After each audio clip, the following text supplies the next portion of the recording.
स्वामी विवेकानंद जी कहते हैं कि मन की दुर्बलता ही व्यक्ति को कमजोर बनाती है।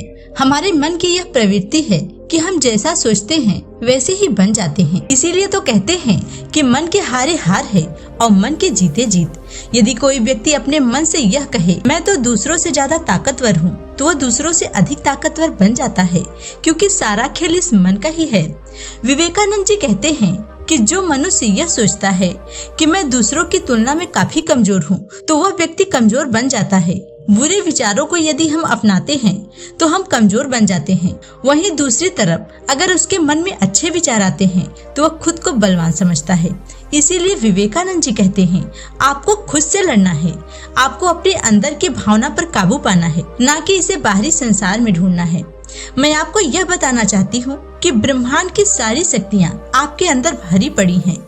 इस वीडियो में हम यह जानेंगे कि ये पावर ऑफ माइंड क्या होता है, और आप प्रसिद्ध गणितज्ञ रामानुजन के बारे में भी जानेंगे कि वे इतने बड़े गणितज्ञ कैसे बन गए, वे अपने दिमाग का इस्तेमाल किस प्रकार से करते थे। इसलिए आप सभी वीडियो को अंत तक जरूर देखिए। मन की शक्ति एक ऐसी शक्ति है जिसको यदि हम जान गए तो किसी भी क्षेत्र में सफलता हासिल कर सकते हैं। आप इसे इस उदाहरण से समझिए। दशरथ माझी का नाम तो आपने सुना ही होगा। बिहार के एक गांव गहलोर के रहने वाले थे। इन्होंने पूरे पहाड़ को छेनी और हथौड़ी से काटकर पहाड़ों के बीच से रास्ता बना दिया था। अगर आप दशरथ माझी के मन की शक्ति को समझना चाहते हैं तो आप बॉलीवुड की मूवी दशरथ माझी देख सकते हैं। इससे आपको यह जानने में सहायता मिलेगी कि मन की शक्ति के द्वारा आप कुछ भी संभव कर सकते हैं।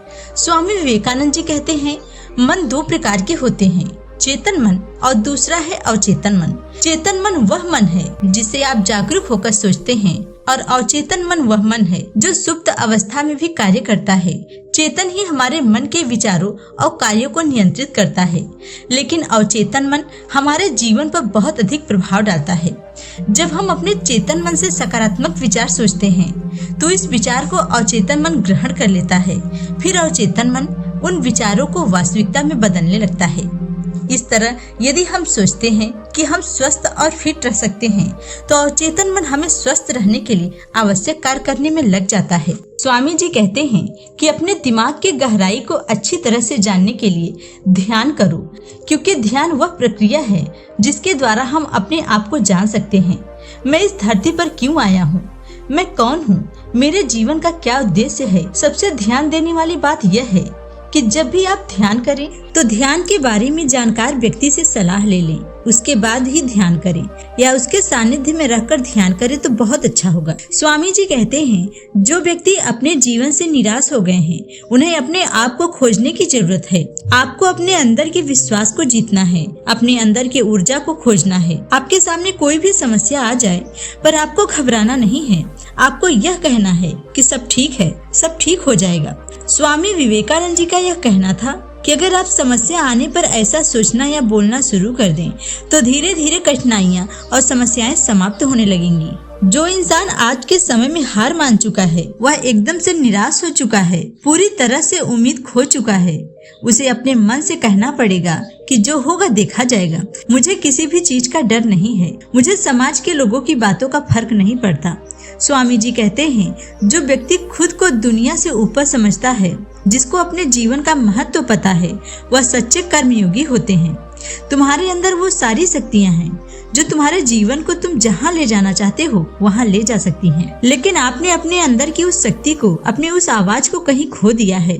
आप अपने अंतर मन की आवाज को सुन ही नहीं पा रहे हैं। कभी कभी वह मन जागृत होकर बाहर आ जाता है और आप खुद को ऊर्जावान और आनंदित महसूस करते हैं। लेकिन जैसे ही आप अपने अंतर मन को पहचानने में गलती करते हैं, वैसे ही आप दुखी और अवसादग्रस्त महसूस करने लगते हैं। स्वामी जी का कहना है कि जैसे ही आपको चिंता और दुख सताने लगे तो वह छोटा सा मन अपने अंदर जीवित है, आप अपना पूरा ध्यान उसी पर लगा दीजिए। विवेकानंद जी कहते हैं यह एक नींद की तरह है, तुम उस नींद से जागो और अपने अंदर की ऊर्जा को जगाओ। इसके लिए सबसे महत्वपूर्ण कार्य है सुबह उठना।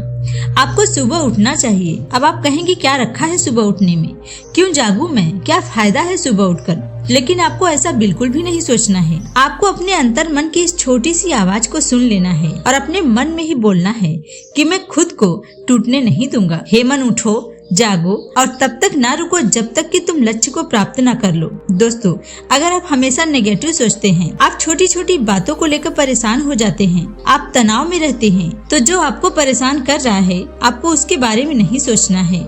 इससे बचने के लिए आप अपने अंदर के कार्य को, जिसे करने से आपका मन प्रसन्न होता है, आपको ऊर्जा मिलती है, उन कार्यों को करो। नेगेटिव बातों के लिए बिल्कुल भी समय ना दो। विवेकानंद जी कहते हैं, जो व्यक्ति सकारात्मक सोचता है वो दुनिया को फ्रेश नजर से देखता है, लेकिन जैसे ही मन में नकारात्मक बातें आती हैं, तो वह फिर से नेगेटिव सोचने लगता है। आप जिस भी ईश्वर का ध्यान करते हैं, जिन्हें मानते हैं, जिन पर आपको पूर्ण रूप से विश्वास होता है, तो उनका ध्यान करें, उनका पाठ करें, क्योंकि मन की शक्ति ही सर्वशक्ति होती है। इससे अच्छा और कोई उपाय नहीं है। और आपको यह वाक्य 10 मिनट तक लिखना है, अपने पूरे दिन की क्रियाकलापों के बारे में, जिन्हें आपको पूरे दिन में करना है। आपको लिखना है, आज के दिन को मैं अच्छे से जीऊंगा, अच्छे कार्य करूंगा।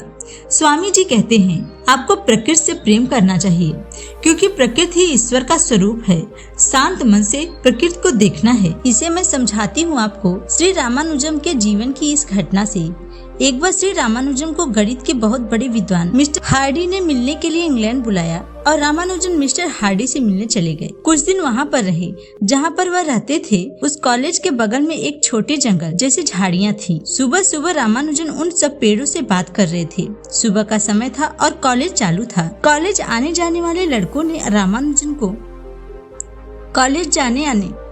कॉलेज आने जाने वाले लड़कों ने पेड़ों से बात करते हुए देखा और उनका मजाक उड़ाने लगे। लेकिन उनमें से एक जिज्ञासु लड़के ने रामानुजन के पास आकर बोला, आप ऐसा किस लिए कर रहे हैं?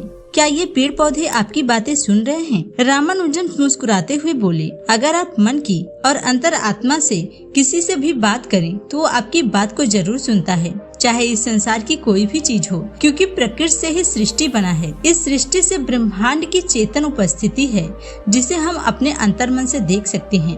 विवेकानंद जी कहते हैं, ईश्वर के साकार रूप का ध्यान करो और निराकार रूप से एक होने की कोशिश करो। ईश्वर को सब कुछ सौंप दो कि अब सब कुछ आपको सौंप दिया है। मेरा जीवन आपका है और आपका ही रहेगा। आप जानो कि आपको हमारे जीवन को कैसे चलाना है।